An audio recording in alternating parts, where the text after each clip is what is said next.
Yaffa.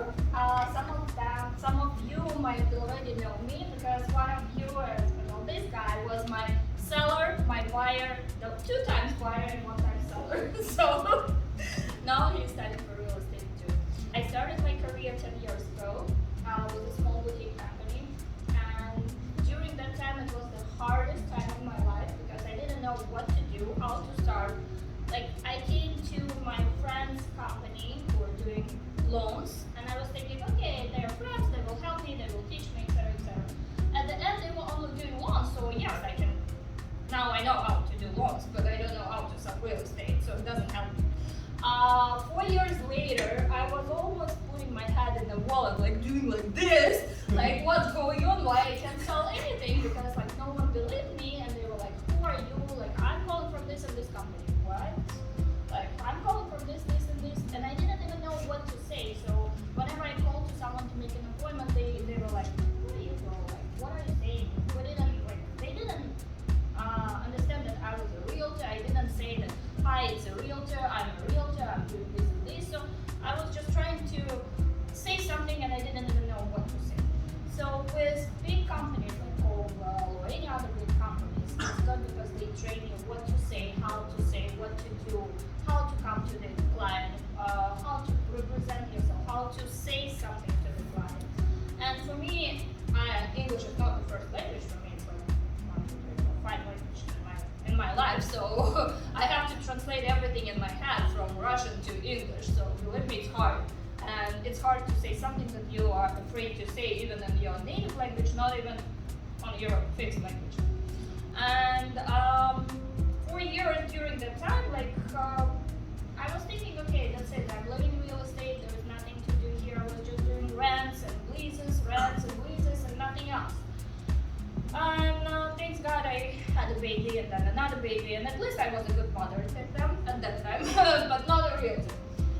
Later, I moved to Keller Williams, and they were trying to get me to Keller Williams for many years. So, and as soon as I went to Keller Williams, so 4 months later, I got my first deal done. I'm like, wow. I was drinking for 2 weeks after because I got my first deal closed. I'm kidding. And then a few months later, another deal. And then I was like, okay, I just closed 500, I closed 700, and my want at that time was like, I want to hit 1 million.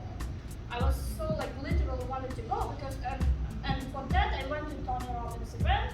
I'm like, okay, with Tony Robbins, I just went to his event, and the next day I see the client who is my best friend right now, and even a relative.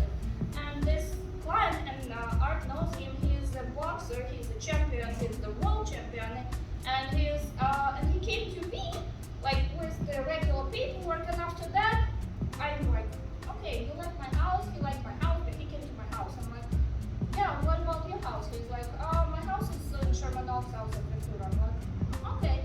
And funny story that I've been in his house. A few years before, when I was working in my friend's company, I was doing an open house there. And then I'm like, oh my gosh, is that the house that I didn't open? And my first pictures in real estate career is from his house. And when I opened my Facebook and showed him my Facebook, he's like, it's my door. I'm like, okay, now I know your house, every like space of your house. I didn't know that he was the buyer at that time. And then we started talking, and we decided that he said that I want to sell it and buy something like flat. I'm like, great, I can sell it. So he's like, we agreed on terms, and I came, and I'm like, you have to sign right now. He's like, I'm not signing paperwork right now. I'm like, no, just sign the paperwork right now because you're working with the best agent. I was like, okay, if you're sure, okay. And he signed. Something happened during that time. He lost the fight, unfortunately. So after that fight, he couldn't sell because he didn't make enough money to get another house. So I had to cancel like in a month. But a year later, I still sold his house. I sold that from both sides, represented both sides, and I bought another house for $4 million for them, like in Newport. And now from Newport, they moved to Miami, whatever, doesn't matter. But the funny story that my client became my relative because as soon as they got a baby, they wanted me to be a godmother for their baby. So one client, 3 or 4 transactions from one client commercial with them as well. So when you have one client, that one client can give you many, many, many other deals. So don't forget to nurture your client, be friends with your clients. Don't forget to call them and ask them how they are, even if like it's a random call. With them, let's say like I was working with his mother, and yes, we bought for them once, and then a year later she decided to sell it. So she called me again because I was like all this year I was still talking to her. All this year we were still helping each other. I was answering the call. It's not just one-time sale. It's like when you sell, and then after that you still talk to those people. You still nurture them. It's not only for real estate. You just talk to them as a friend. You have to be friends with your clients. And for me, it's the main point of my business is referrals, mostly referrals and social media. I'm doing social media a lot, maybe too much sometimes, and I do have referrals. So, and his mother came to me as a referral. She came to me twice, so three times. Like we found off-market deal, and we were looking at lots of houses, right? And even after that, he and his sister decided to be real estate agents, and hopefully one day they will help me too. What I can suggest you, don't forget to say that you are agents, that you can help people. That's the first thing. Don't think that real estate is very easy, because whenever you see all these movies, selling sunset, $1 million listings, whatever, you see, it's all fake. I was on $1 million listing, it's fake. I was on the last show, the previous show, I was there when they were recording. I know everyone in the team. My friends are there, they are performing. Whenever they say we'll buy for 15 million, we'll buy for 10 million, so it's all fake. Like, you know that. You are also on the HPTV show right now, you know it's fake, right? So don't believe it. It's not that easy that you shake hands and that's it, so the deal is done. No, after you open escrow, everything can happen. Like literally, you will flip over, like you will die, you will drink, you will smoke, everything will happen, believe me, because it's just when you open escrow, it's just the beginning of the story, and every escrow is different. Maybe I'm saying right now as a lion, telling you something that you didn't experience, but in the future, whenever you open escrow, you will understand when we say there is no same escrow. No story is the same. So, because as you open, there are problems with loans, there are problems with appraisal, there are problems with something else. God forbid something happens, but shit happens. You close escrow, you have problems, whatever. You just have to go and find plan A, plan B, plan C. When I open escrow, I talk to my client, yeah, we open escrow, that's great. And they're like, oh my God, we have a house. I'm like, stop, you don't have a house yet. You'll have a house when I give you the key and you sign the final paper. Until then, you don't have a house. We just did a small step right here, but we have another 10,000 steps in order to get to the keys, for example. So, before you get the money, the second thing, before you close and get the money in your hands, don't count those monies. So, because it's not the real money, it's just imagination. Let's say you say that you get $10,000. This $10,000 doesn't exist until you get them your check.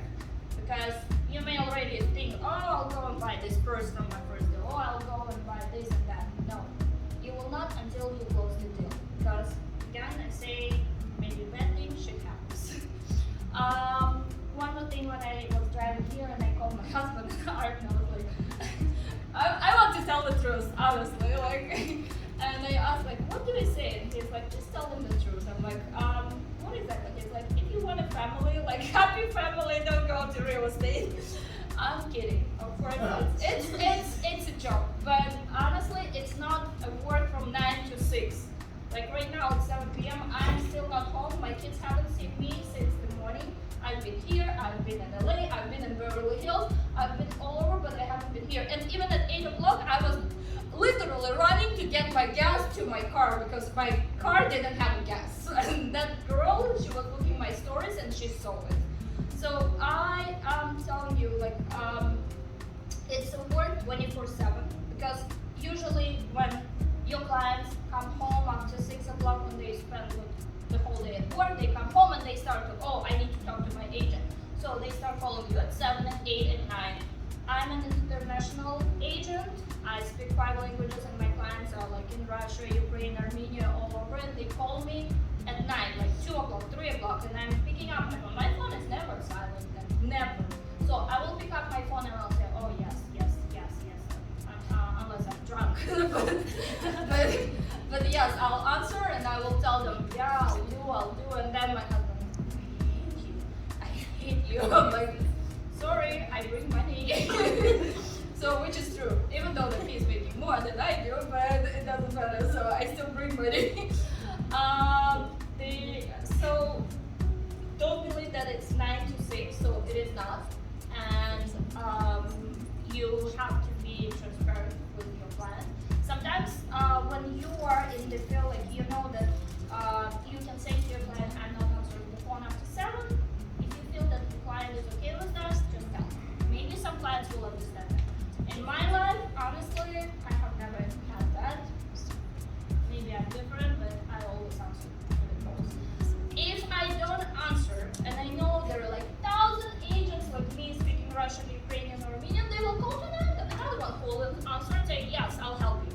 So if I don't answer that call, if I don't call the next morning, I know I lost that day. I lost the client. So it's me, and I don't want to lose them. So that's why I will always answer.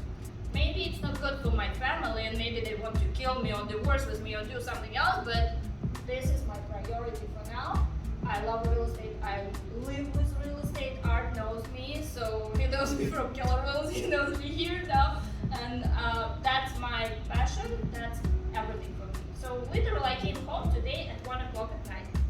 I slept for 3 hours. I'll tell you why. Because yesterday I was working the whole day. I had different appointments. I came home at 5. I changed, and I went to another appointment, which is the open house. Will you go to luxury open house for 38 million? Of course, yes. So would you like to stay till the end, till 11 or 12 there? Of course, yes. It's like $38 million house. How many times do you chat like these expensive houses? And in order to get there, I had to get an invite in order to get to that luxury open house, because not everyone can go and just come on, but you know what, I want to see that house. No, it's not like that. So you have to be invited by someone who you know, etc., etc. Thank God, so I'm already there. Thank God, like I'm in that field that I can be invited, and connection is the most important. So I got there because of the connection. And how do you get connection? Through another agent. So whenever you talk to the other agents, be very respectful. That's very, very important. If you're not respectful, they will not respect you. They will not want to work with you. Long story short, I was at the open house. I came to the open house to the guy I never knew before. I came to his open house. Hi, that's Gaia. That's hello, blah blah blah. Oh, nice. I checked around, make pictures, videos. We had fun. I came home. 2 days later, I put my listing for sale. His client came. I didn't know that that's his client. I had 7 or 8 offers at that time, and his clients were like not the highest at that point. And then he's calling me and like, oh my gosh, I can't believe it's you. I'm like, what's going on? He's like, oh my gosh, my clients are there. They like the property. We want to make an offer. I'm like, okay. And then like, is it you? Like I saw you 2 days ago. Yes, it's me. Let's make a deal. So basically, even before I told that to my client, in my head, I already knew that I want to make a deal with this guy because I know him. I know how he works. I know how he represents his clients. I know that he will not do anything bad with me because he already know me, and I want to work with that guy. So, and when I represent all the offers to my clients, and they're like, what do you think? Who is the best one? I'm like, this is the good price, this is a good term, this is it, and this guy I know. I'm like, what do you think about that guy? I'm like, I know that we can work with him, I do. Okay, remove them. And we're going, you got accepted. So that's just because we know each other, because it's easy to work with someone who you know. For example, I will write an offer for me, and I will check his offer, even though that he will not be the highest. And I came to my client and say, that's your choice, but I know this guy, I work with this guy, and I know that he will make a good deal with us. So he will not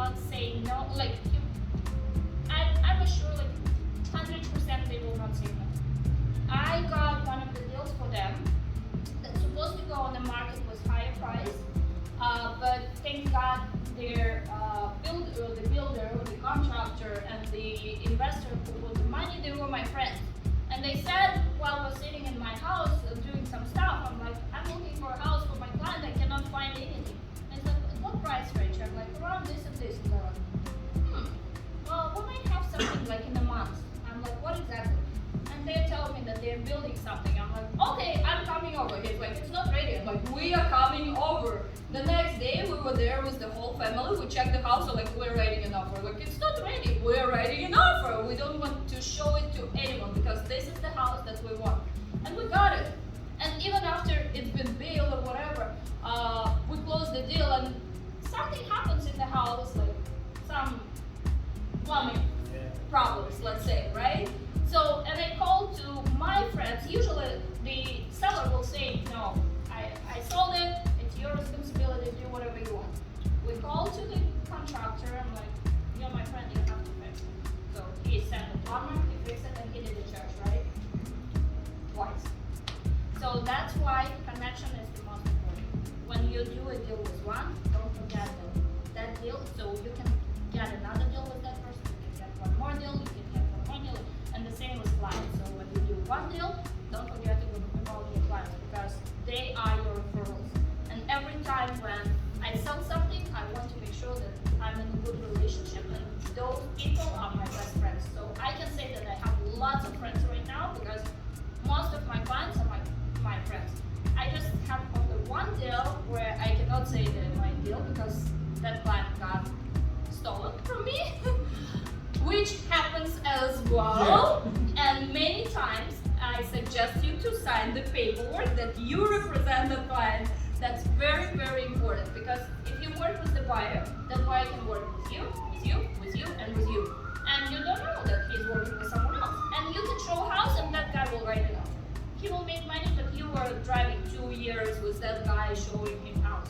So sign the paperwork. Even if they are your friends, sign the paperwork up front, say that you represent them. And then when someone will come like him and say, I will write an offer, or the friend or the relative or someone else will come and write an offer for them, you will show this paper to them and they owe you money. Because you don't even need to do any work. You just show the paper that he signed, which means that you represent. So don't forget to sign the paperwork. That's very, very important. And don't be shy. Don't forget to report. You can report. I was right now in Inman and I love one of the guys who was there. Maybe you know him. He's in New York with white hair, very long. Who knows what we're talking about? Ryan Servant, if you don't know. So he's one of the good agents in New York and he was $1 million listing as well. And when we asked him a question like, Ryan, how did you come up to? He's a social media guru. He makes tons of money. He has his own company and stuff or whatever. And when we asked him, okay, Ryan, how did you come up to that? He is like, I'm doing social media, I'm just reporting my life. How? It's like, you can report it every second of your life. Basically, you step here, just report your steps. Then you came here, he's recording right now. While I'm saying I'm talking to you. He's recording and I'll use it after that. We went to open houses, brokers open during this week. She went with me. What I did, I recorded, I asked the agent if I'm allowed to record. Yeah, go ahead. Put my name on there. That's it. I'll record, I'll put it on Instagram. Amazing house, I'll put a video, I'll do something nice, and that will go viral. Even if it's not your listing, if it's not, just use someone's, ask the permission, and they will give you, it's free advertisement. So you can use, you can be a blogger, you can be a social media influencer, you can do whatever, but the more people see you, the more people trust you. My journey started when I came to Keller Williams. I opened the book and the first picture of me was, my book was $1 million something from Keller Williams, how to invest, blah, blah, blah. I made a picture and right next to me there was my baby, like 2-year-old baby, just drawing. And I was like, mommy is doing her work, a book and a baby. That's how I started my career. So for you, find your path, find your niche and follow that niche.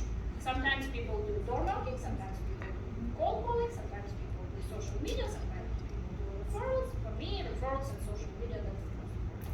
So thank you and have a